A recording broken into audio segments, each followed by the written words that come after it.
Bentar lagi lebaran dan mungkin ada beberapa dari kita yang udah males duluan gitu ya ngebayangin bakal ditanya udah dapet kerja belum, pacarnya mana, kapan mau nikah, kapan punya anak 1, 2, 3. Nah, gue pengen membagikan dua perspektif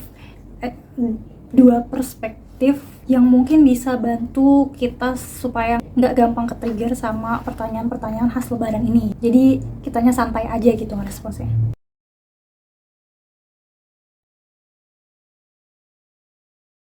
Perspektif pertama, kita ke-trigger karena titik rapuh kita diserang. Seringkali alasan kita tersinggung sama pertanyaan-pertanyaan lebaran itu adalah karena dia membahas insecurities atau hal-hal yang kita masih nggak percaya diri soal itu. Dan itu secara otomatis membuat kita meragukan worth kita, harga diri kita. Contoh, 2024 itu gue sempet resign dan berusaha jadi full-time freelancer, tapi ternyata nggak berjalan mulus seperti yang gue bayangkan. Nah, karena status pekerjaan gue waktu itu nggak jelas, gue tuh merasa jadi kayak pengangguran. Sehingga pas lebaran, pertanyaan yang paling gue takutin adalah sekarang kerja di mana? Karena itu menyinggung sesuatu yang bikin gue nggak pede, yang bikin gue takut dibandingkan, takut dinilai jelek dan sebagainya. Kalau gitu solusinya apa? Nah, sebenarnya rasa tersinggung ini bakal hilang dengan sendirinya ketika kita udah accept atau berdamai sama keadaan yang bikin kita insecure itu. Kita emang nerima bahwa kita lagi berproses. Contoh lagi, ada masanya gue ke-trigger banget kalau ditanya, kok belum punya pacar? Karena itu nge-trigger gue untuk mempertanyakan nilai diri gue. Iya ya, kok gue belum punya pacar ya? Apa gue kurang cantik? Apa gue gak laku? Nah, sekarang setelah beberapa tahun counseling, journaling, self-reflection, melewati masa-masa denial, gue akhirnya lebih bisa memahami diri sendiri dan nemu mindset yang bisa bantu gue menerima keadaan gue. Karena udah nemu mindset itu, gue jadi merasa lebih damai. Gue bisa dengan santai ngebecandain atau kalau ditanya-tanya gitu gue tinggal bilang, ya doain aja ya om, tante. Kalau diceramahin juga ya udah nggak masuk ke hati karena I know my own struggles. Cara lain sebenarnya kalau lo insecure soal karir ya lo cepet dapet kerjaan yang bagus. Kalau insecure soal belum nikah, ya udah nikah aja. Tapi kan nggak bisa seinstan itu ya. Masa lo mau buru-buru nikah cuma karena insecure, padahal aslinya lo masih belum mau nikah. Dan soal dapat kerjaan itu kan proses. Makanya daripada berusaha ngontrol apa yang nggak bisa kita kontrol, mending semaksimal mungkin ngatur apa yang ada di dalam kendali kita. Yaitu ya gimana cara kita manage rasa percaya diri sama ya mindset kita aja menghadapi keadaan kita sekarang. Cuma ini kan berarti perjalanan mengelola perasaan ya, which is nggak bisa instan, nggak bisa dalam semalam kita pelajarin dan berdamai sama apa yang kita nggak pede gitu. Tapi at least kita jadi tahu lah kalau ada pertanyaan yang nge-trigger waktu lebaran nanti, mungkin bisa coba kita catat. Kayak, oh pertanyaan ini bikin aku merasa marah, merasa kesal.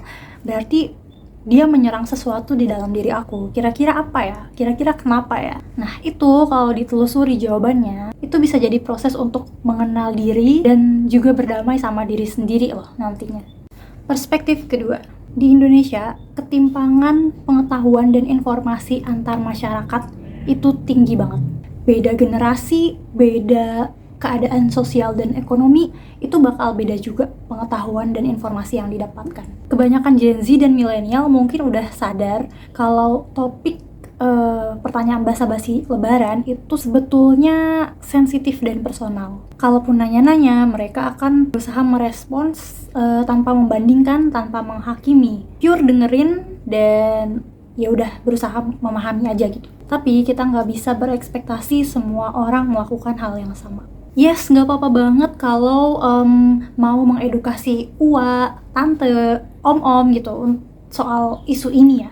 Tapi kita nggak bisa berharap mereka akan langsung ngerti juga. Jadi yang bisa kita lakukan supaya nggak stres menghadapi orang-orang kepoan ini adalah dengan mengingat fakta bahwa ya ketimpangan informasi di Indonesia itu gede banget. Orang yang tinggal di lingkungan kota sama di lingkungan desa, yang tua, yang muda, itu bisa jauh banget cara pikirnya. Ada banyak orang yang alur hidupnya emang cuma sekolah, kerja, nikah, punya anak, punya cucu, udah selesai. Banyak yang taunya pekerjaan itu cuma dokter, PNS, keisatsu, dan orang-orang ini mungkin nggak update sama perkembangan-perkembangan yang terjadi. Nggak terbiasa juga merespons perbedaan karena orang di sekitar mereka gaya hidupnya ya mirip-mirip, hampir sama semua. Tapi ini bukan jadi alasan untuk kita bisa ngejudge atau nyinyirin mereka balik gitu ya.